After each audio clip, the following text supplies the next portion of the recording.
Hey guys, today we'll talk about the miraculous characters with the most potential that just went to waste. I will leave it to just 10. If I keep going we'll be here forever because every single character is locked in that man's basement if you think about it. So many characters with interesting personalities that you set up and you just don't use them. How do you manage to fail every single one of your characters by giving them 1 second of screen time on a good day? This is embarrassing. You're not a miraculous character if you're well written. This is a rule. Actually, this doesn't have to be about bad writing, sometimes it's just favoritism.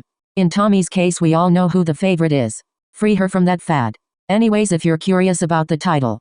Whenever I think about Thomas Astruc writing his characters, the first thing that comes to mind is every YG artist waiting for their comeback and not getting it. So this is the closest thing I can compare Thomas to. I just imagine him seeing all the possible scenarios he can put these characters in who are so much more interesting than the main character and instead give the main character 99% of the screen time. Free them from the basement, OMG. To be honest, this is one of the biggest problems with Miraculous, if not the biggest, because yes, she's the MC, but giving her 99% of the screen time and lines means everyone else gets like 1% to share. So everyone is underdeveloped at the end of the day. Even Marinette is, and she gets most of the screen time. It's crazy. Maybe I'm exaggerating with the 99%, let's say 90%. You get it. It's so annoying because there's episodes she has no business being part of, but they somehow always find a way to make it all about her. Tell me this. What was the purpose of her appearing in Gabriel Agresti? I'm being for real right now. What was the reason for that subplot that we've already seen a million times? Marinette breaks into Adrian's house, that's it, that's the subplot, just so she can be there. Wasted my time when we could be getting more Agresti lore. The episode is literally called Gabriel Agresti and half of it is Marinette doing goofy shit for what? Small rant. Anyways, let's get started. In no particular order. Some of these guys you might have seen in my characters. I don't care about video, but that doesn't mean I don't care about the underutilized / underdeveloped characters. That's a different thing. First we got Alex. How is your most OP character also such an irrelevant one? Like? I forget this bitch exists until they pull out a time travel episode from their ass to remind us time travel is a thing in Miraculous. Her and her family are so interesting too. Why the hell do we only see her once every 2 seasons? It's like they want us to forget about her. I don't know. There was no reason for her to only appear for 2 seconds in the entirety of season 5. Like not even a point of view from the burrow? An episode like that would be interesting as hell. We should have gotten that instead of destruction. Are you serious? We did not need evolution part 2, also known as destruction. But Dan. No destruction means no Paris special. Even better, bitch. You're better off without that brain rot. Anyways, there's so much to explore with her and her lore and they just don't do it. She's cool as fuck too. Let her out of the basement, OMG. The pink hair and pronouns? And the piercings? And the tattoos? She ended all your favs. It's like having a Taeyeon in your group and not promoting her. Well, maybe not Taeyeon, but you get it. Julika. This bitch can sing apparently. Of course she can. And you tell me they chose nasally ass Rose to be the main vocalist in Kitty section? Be for real. Speaking of Rose, she should be in part 2 because she's in the basement with her girlfriend. Like put her as the frontman in an emo band with real music and not ear cancer Kitty section type shit and she'll make millions. You guys already know I am Kitty section's #1 hater. Yes, Lucas, she's better than you at everything. What's tea? Also, since when does she have a speech impediment? When they said that in confrontation out of nowhere, I was like, if the speech impediment in the room with us? Did you just make that up? No, because how did we not know that? Maybe if you have her more screen time we would know this. But no, this Kaya is chilling in the basement waiting for her one line once every season when it's time to become Reflecta again. Because let's be honest, that's the only time she appears in the show. When you see Julika appear for more than 2 seconds in an episode, you know she'll get akumatized. That's a rule. She has too much to give us. Don't let the Emmas die. Anarka. Single mom with 2 kids on a houseboat? Shut up. And she's fucking badass. And was in a band with her husband before he left. How do you never bring this up? I'd be showing it to the audience every episode. You got her in your show and you just let her rot? Oh, don't piss me off. Justice for the MILFs. Like, okay, anarchist pirate queen. We need more of her. She should scissor Nathalie or something if Amelie doesn't. I swear some of the adults in the show are more interesting than all the kids combined and we just never talk about that. Luca. The fact that the entire Kaufane family is in this video. Tragic. Now for my favorite doesn't in the show. Doesn't do shit. This one I don't really care about. Like I said in both my characters, I don't care about videos. But I still think since they built up the whole Wishmaker thing and him knowing their identities, he should not be written out and rot in the basement of forgotten underused characters? Or maybe that's just me. He as a character isn't that interesting and he kinda gives me that one Riverdale guy vibes, but I don't know, maybe give him some relevance? The way they sent him off to the basement after migration was so funny actually. Like okay, you've done enough for this season, Luca, time to go be irrelevant to the plot now. Sabrina. This is a controversial one kinda. I'm so mad at the writers, and I can't tell if us not knowing anything about her is an intentional writing choice that makes sense for her because her entire personality is Chloe, or that they're just lazy and don't want to show us her personality without Chloe. I mean, we know she's a messy bitch who kinda lives for drama, and she's kinda two-faced. And she wants to be a nurse? And her fucking dad is a cop? Like fuck cops, that's crazy. Felix would kill this guy. And I just know her father is a white supremacist, like just look at him. Why don't we get into that? Ginger and a cop pick a struggle. I wish we saw more of Sabrina without making it about Chloe because she kinda has potential. Let her do something, I don't know. She doesn't do shit. Doesn't sing, doesn't dance, doesn't rap. Also, according to the miraculous secret trading cards before Chloe, she had a friend named Clea. Eerily similar name, but that's all the card said. Are we ever going to see a reunion? Kinda doubt it, and I don't even know if the information on these cards is canon.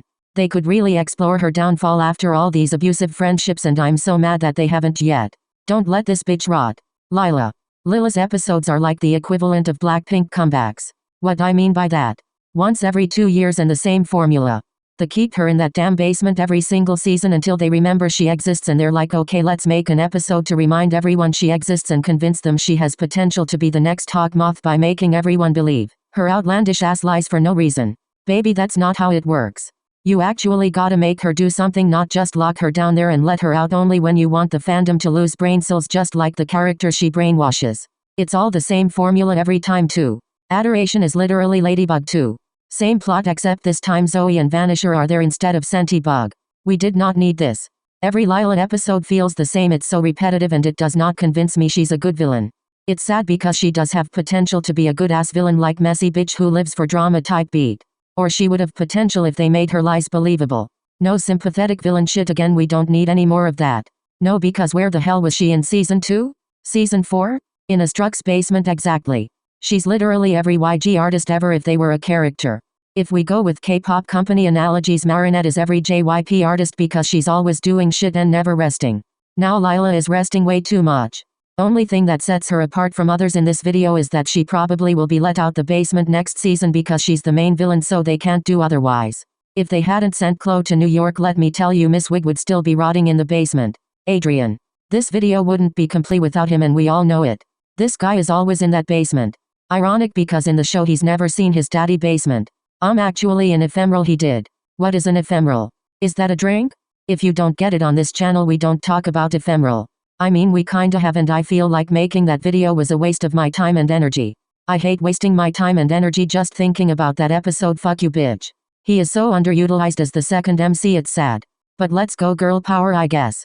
Anyways, we all know Adrian will stay in that basement and stuck as Marinette's damsel in distress oblivious sidekick boyfriend and nothing else for the next 5 seasons until they go bankrupt and can't make any more seasons of that shit. I don't have to say more about him, the name speaks for itself. Next. Sabine. So we got an episode about Marinette's father's side of the family and their drama. Meanwhile, Sabine is in Thomas Astruc's basement waiting for her one line. We know she got a sister and that she's an immigrant and changed her name, and then what? Killin' doesn't count as an episode in my head, that's how bad it is. I do care about her, to be honest, and I don't know why they never talk about her. It's also unrealistic as hell that she still doesn't know her daughter is Ladybug after seeing her spiral into insanity the past how many months, but we've talked about that already and I don't wanna get into it again because I'm tired. I wish they would give us an origin episode with her. The Shanghai special didn't do shit. Even in the Awakening movie they cut out Sabine moving to Paris and all that. Speaking of, there's at least 3 hours of deleted scenes from that movie, but that's a story for another day. Anyways, let Sabine out of the basement. Free her. Tomoe. She's supposed to be Gabriel's partner in crime / collaborator after the beef with Nathalie started. I expected these motherfuckers to start fucking behind the scenes. Not just boring ass monologues from her once every 5 episodes in season 5 about how Gabriel should keep his part of the deal and cryptic sounding ass shit that they'll never explain. Her relevance in the show until season 5 was non-existent, and now she has the chance to be a star. But of course they kept her in the astruc basement. Like we truly know nothing about this woman. Not a single question we've ever had about her has been answered, and mind you, this was supposed to be her season. But it wasn't. Does this bitch have a man? Woman? How did she go blind? Why does she always look like she can see everything around her perfectly? When did she make her daughter? Did she make her daughter? Stay in the basement, I guess. Emily. I was so sad to put my wife. The #1 best MILF in Miraculous is this video, but it's true. She's so underutilized, and for what? We could have gotten flashbacks with Emily from their childhood, or her experience with misogyny and being forced to have a baby against her will, and her experience with infertility and the million of fucking things this woman has been through. Like they set her up to be interesting as hell. I want to know like they set her up to be interesting as hell, especially after representation. I want to know everything about her. This bitch's life is tragic. Always the neglected second option, was left alone with her ugly ass parents and do everything they wanted her to. Was forced to marry a cunt and have babies with him. Meanwhile her sister was living her fairy tale dream in fuck ass France. Had to fuck that ugly man over and over because only then she found out she couldn't have kids. OMG. So she gets hit in the face that she can't have no kids and is stuck with an abusive ass husband and probably no one to talk to, and she can't leave. And then when she does get a child, things get even worse. And loses her sister on top of that. And her husband almost kills her kid. And her brother-in-law hates her ass for no reason. And she can't fuck Nathalie. See what I mean? Yes bitch, give us everything. She deserves to go fucking crazy after all that. She's too cunty to rot in the irrelevant characters basement. Please don't do this to her. But I mean, when I told Thomas to give us more Amelie in season 6, he did block me, so. Is that a yes? Will these characters ever be let out of the basement and get more screen time and development? Probably not, because Marinette is the entire show and no one else can have screen time. Also she's Thomas's favorite, so. That was the video for today. Tell me who else you think is in Thomas's basement with these guys. Will Chloe be one of them next season? We'll find out. Oh shit! I'm so sorry! What have I done? I'm so sorry! I can't feel my kid. Oh crap! The tigers seem like to be, guys. I have bad nerves. I'm so sorry. Feel better, okay?